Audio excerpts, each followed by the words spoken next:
Hi friends, welcome to cine family 2. Guppedantha Manasu serial hero Mukesh Gowda ఈ సీరియల్లో రిషి క్యారెక్టర్లో నటించి మంచి పేరును గుర్తింపును తెచ్చుకున్నారు. ముఖేష్ గౌడకి గుప్పెడంత మనసు సీరియల్ మంచి పాపులారిటీని క్రేజ్ని తెచ్చిపెట్టింది. ముఖేష్ ఈ సీరియల్లోనే కాకుండా కన్నడ సీరియల్లో కూడా నటించి కన్నడ ప్రేక్షకులలో కూడా మంచి సక్సెస్ను తెచ్చుకున్నారు. అయితే రీసెంట్గా Guppedantha Manasu serial hero Mukesh Gowda and అలాగే ప్రేమ ఎంత మధురం సీరియల్ హీరోయిన్ అను ఇద్దరు కలిసి కన్నడలో నాగబంధాల అనే సీరియల్ షూటింగ్లో పాల్గొంటూ బిజీగా ఉన్న ఫొటోస్ను షేర్ చేశారు.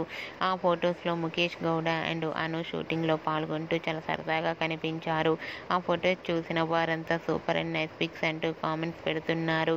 మీకు కూడా ముఖేష్ గౌడ అను నాగబంధాల serial shooting location latest photos మీకు నచ్చినట్లయితే మీ అభిప్రాయాన్ని మీ కామెంట్ రూపంలో తెలియజేస్తూ లైక్ చేయండి, షేర్ చేయండి. మరిన్ని ఇంట్రెస్టింగ్ అండ్ లేటెస్ట్ అప్డేట్స్ కోసం మా సినీ ఫ్యామిలీ 2 ఛానల్ని సబ్స్క్రైబ్ చేసుకోండి.